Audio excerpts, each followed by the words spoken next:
What's up? Welcome to Tales Tomorrow. I'm Morrow, this is Mary, we're back with some more RPG horror stories. So, Mary, since soup meme kind of became a bit of a dumb bit for the channel, what is your favorite type of soup? Chicken, tomato, or oxtail. If I was a flavor of soup, what would be my flavor? I think you'd be either tomato or oxtail. I never had oxtail. What is oxtail?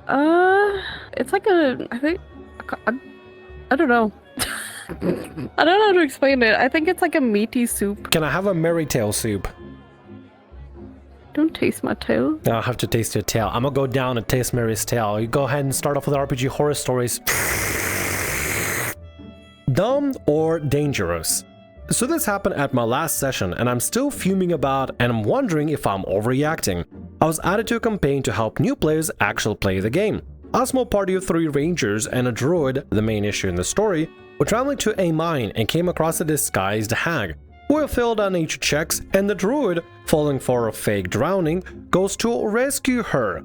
She ends up attacking us and casting polymorphed, turning all the high damage rangers into badgers with 3 hit points, and only able to deal 1 hit point of damage if it got the chance to hit, which was next to none. The druid decided not to hit us to turn us back to help fight her, and when initiative ended, the druid decided not to turn us back, but planned out loud to keep us as pets that he could commit bestiality against all of us. What the fuck? Mary, as a druid representative, what are your thoughts on this? No, I don't want to comment anything on it. No. No comment in the slightest? I'm not a part of this. I have a comment. What the fuck is a druid thinking about? What the shit is going through their head? To be like, you know what, DM? No, I like this. I just want to be able to fuck my furry friends. Also, I'm not implying that bestiality and furries are the same thing, but you know what I mean. In this situation, this is just so unhinged and out of nowhere. Player just decided, like, you know what? Yeah, I can work with this. This is gonna fit my fetish just fine. Like, what the hell? Anyway, let's see how this ends, I guess. My character gets her powers partially from being a virgin? So this will make me throw my character out entirely, because there was no way she would allow herself to live after that and kill herself out of shame. Okay, you already have a party full of... Oh, there's a lot to process through. First of all, your character's powers comes from their virginity, and the fact that if you're no longer a virgin, your character will have no reason to live is already a lot. 2, your druid, specifically an animal lover, is going to morph into the animal lover territory, which is really gross. Extremely gross. What kind of a party you got running there? Well, this is just insane. Eventually, the druid was forced to read a spell to change us back, and understandably, my character is pissed and doesn't want anything to do with him. I don't think my character can trust or work with someone who would do that to their teammates. So am I being stupid? Was a druid out of line and should be viewed as dangerous, face a consequence for his actions? Yes, they should be viewed as a threat to everybody around them, including animals. In fact, I hope somebody from the druid... Meg, what is the druid hierarchy? Do you have like a druid CEO, druid boss or something? Who do you complain to regarding druidism and get somebody expelled from Druid Academy? Is that like a druid, know. like, you know how Hogwarts have Dumbledore? Is it like a druid Dumbledore or druid Buldor? Probably. I need to submit complaints to Druid Buldor. I guess that's the name of the high arc druid. Is there a high arc druid that I can complain to? Somebody within the druid conclave that I can report as druid to? I'll just report him to the police.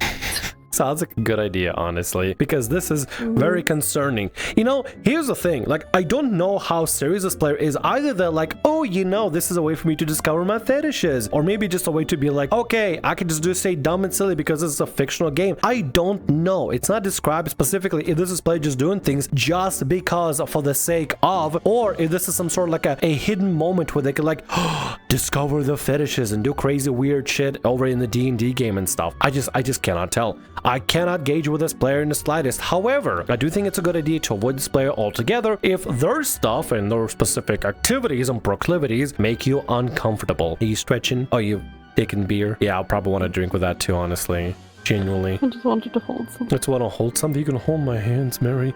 It's okay. You'll be fine. You can hold my hands. You'll be okay. I don't like it. Oh, the weird druid. Bad man is touching the badger. Oh, the weird. It's okay, Mary. You know what? We'll just select you to be the druid Druid president, director, Archdruid. We'll elect you to be the director Archdruid, and we'll ban all the bad druids that are touching badgers in really inappropriate ways. And any animals, really. Bad idea. Is it a bad idea? I wouldn't trust Mary. I wouldn't trust You Mary want to with trust yourself with it? No, with responsibilities, no. No. Understandable. All right. Well, that's not gonna happen. nobody vote for Mary in the near Druid elections. Actually, do. That'd be really funny. Make her responsible and stuff. Let's get to the next story for today.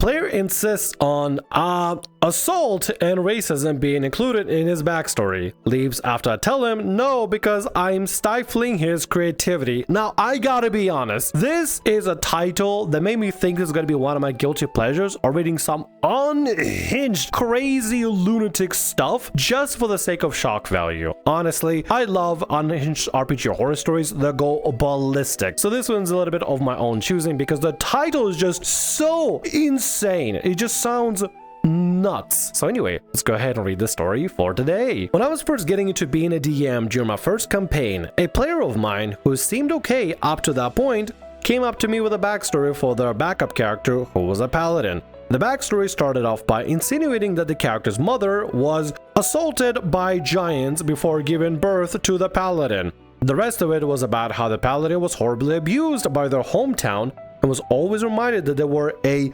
mistake. I've never given the okay for this kind of stuff, and when I told him to change it, he tried to push back, arguing that it never had to come up in the actual play sessions, to which I told him I didn't care and they had to change it. He ended up getting upset and decided to scrap the character entirely because I won't let him include assault in his backstory. It is crazy for a player to demand to include some sort of assault, abuse, or anything so descriptive like what this player specifically wants to include into their backstory. I mean, what are they thinking? I mean, I can see why people want really like dramatic or edgy backstories and stuff, but like don't do it if there's like rules about it, you know, like if there's a campaign that says like don't go too hard on it or make it more simple, don't like specific things don't talk about, then fine. But if they're asking you like even politely like can you not do that and just change it, make it less, you can still make it dramatic, just like don't add certain situations in it. I feel like they still could have like made it a good character. Without that, you don't have to have, I mean, characters don't even need to have like dramatic bad backstories. I know a lot of people like it because they want character growth, and I understand that. I have a dramatic backstory. It's like I mean, yeah, sure.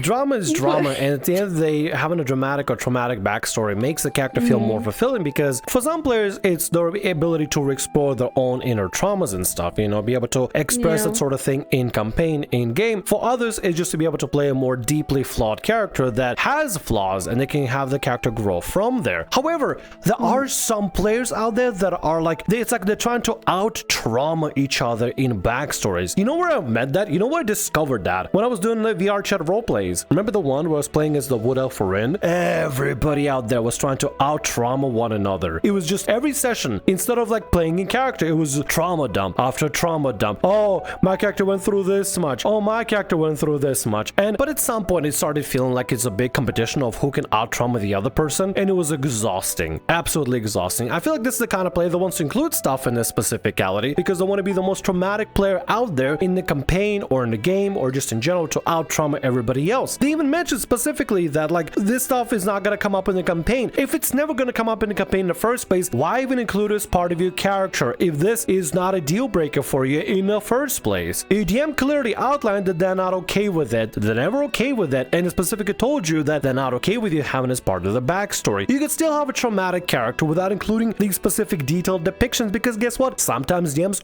don't want to run a struggle snuggle scenario or struggle snuggle backstory for your character. Some DMs, it would make him feel uncomfortable. I wouldn't know how to do it in such a way where it's tasteful without me feeling grossed out or worrying that my other players in the session are grossed out about what's going on. Mary, would you want to run a backstory for somebody like that? They just said, hey, I just want my character to experience some sort of...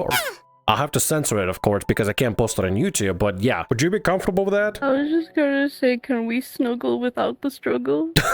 Yes, I think we should all snuggle without the struggle. The life already has too many struggles with us. All we need is just a little bit of snuggle and less of struggle. No, but for real, like, if the player is clearly saying like, oh, you know, it's never gonna come up, what's the point of putting it in the first place then if it's never gonna come up? This is pointless. It's just completely pointless to do it. I think this player is just fixated on trying to out-trauma everybody else and be the most traumatic person at the table or in the game in general, and it's just completely unnecessary. What's the point of having it in there if it's never gonna come up? You good? Are you bundled up? I'm under my blanket.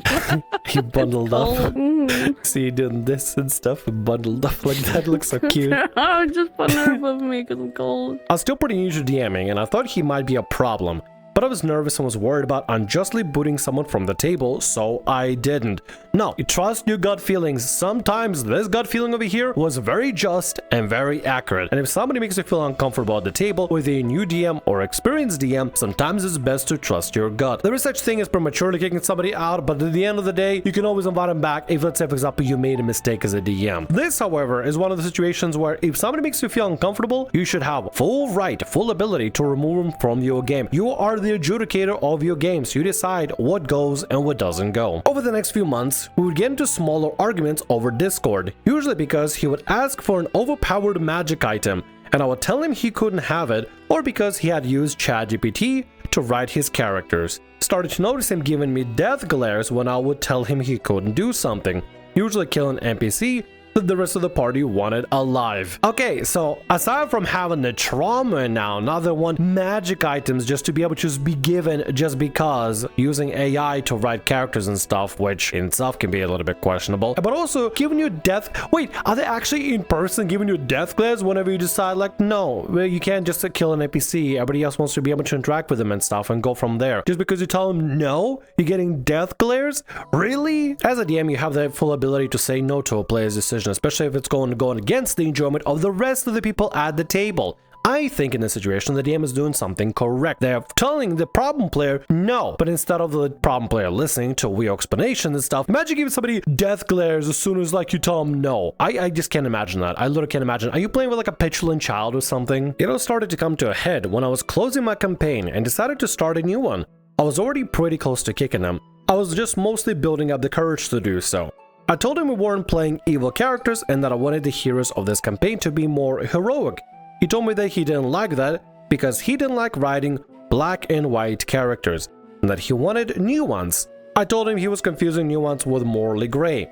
I told him that you could have new ones of characters that are good people. Yeah, no, this player has no idea what the hell they're talking about. Like, Mary is good, I am good, but like at the end of the day, could you really say that we are like morally gray or like black and white and stuff? There's so much complexity to Mary. Look at this precious little bean. Look at this precious little bean. You see this beautiful, precious little bean? She would never hurt a fly, but if a person, she would let a person die no matter what. A sweet little badger that is stuck at the bottom of a river or something, she would save it in a heartbeat. A child stuck at the bottom of a well, she would let that thing die, especially if it hurt another animal. 100%. She's a monster. She's a monster behind this facade. Behind this facade, this is a demon. This is a demon incarnate. Worse than a demon that imprisoned me in my contract. This is a scary, scary being. At the end of the day, still good, because there's a lot of nuance there. There's a lot of nuance to Mary. There's a lot of nuance to making a good character or a heroic character. I don't know if this player ever heard of something called an anti-hero. Somebody that does heroic things, but doesn't actually act heroic or acts as like, oh yeah, I'm the bad guy because it's just easy to blame me for everything instead of me trying to act like heroic and stuff because I just got dealt with a real bad hand. I'm not gonna be the nicest person out there, but I'll do things correctly. There's so much nuance you can have. God, you look so high. Are you okay?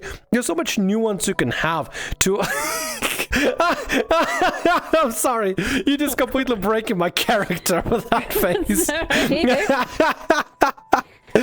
I'm just letting you go. This is what it's like. This is what it's like recording videos with Mary. I can never get like a proper chain of thought going because I'm distracted by you making your expressive faces. Anyway, what I'm trying to say is this player is talking out of their ass completely. You can have a very creative character and very unique character without needing to make something that's like evil just because there has to be nuance. Nuance doesn't mean evil. Nuance just means you have a lot of flavors or complexities to yourself that makes you kind of a weird, quirky, a little weird, like Mary is over here. Stuck on my finger, but it's not going in my mouth. You can suck on my finger. Oh, Ow! Anyway, let's see how this story ends up. Ow, that hurt. He then started giving me ideas for his character for the campaign.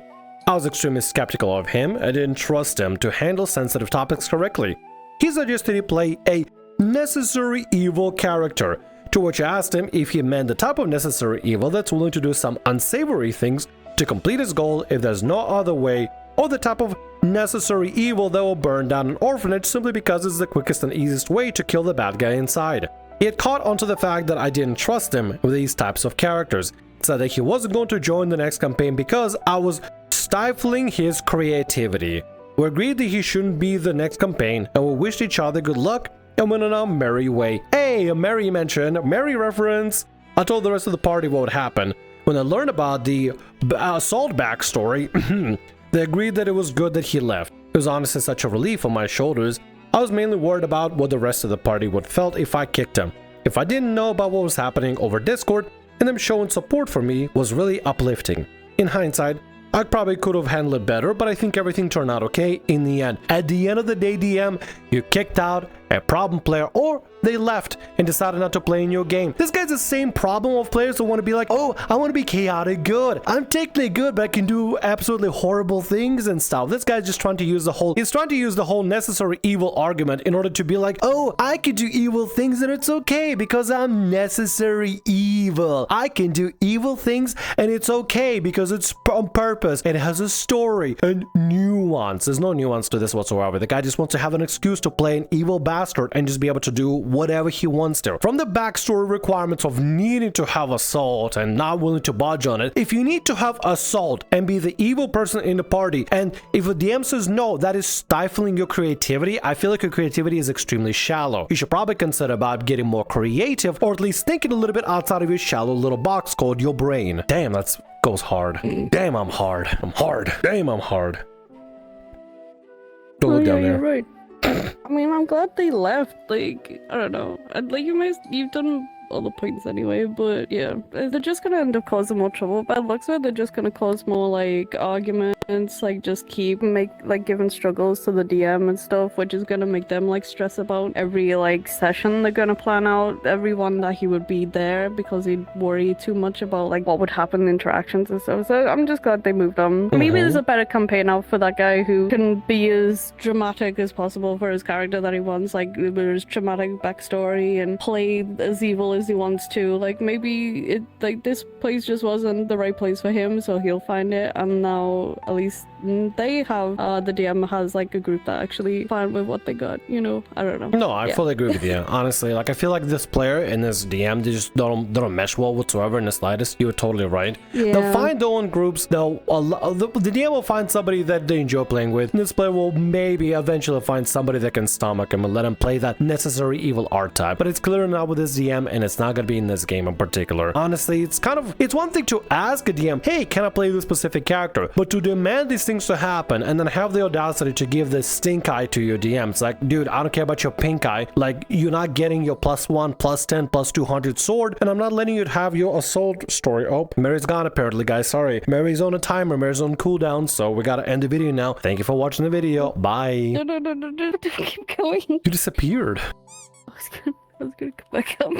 Oh, okay, I see. Oh, Mary wild shape, guys. That's her wild shape, apparently. I don't know what this thing is either. It's some sort of a dog. Well, we gotta go ahead and get to the next video for today. That's actually really cute. My face camera is just like zoomed in. Yeah, it's probably just this. It is literally just my eyes and my mouth. It's really cute. All I can see. And with that, that's gonna be all our stories for today. I want to thank you very much for watching, and thanks so much for being here. If you like what I do, consider subscribing to the channel and leaving a like. Also, if the RPG Horror Stories ever goes down, or if you want to submit your own personalized horror story, email is down in the description below. I'll see you again in more Tales tomorrow.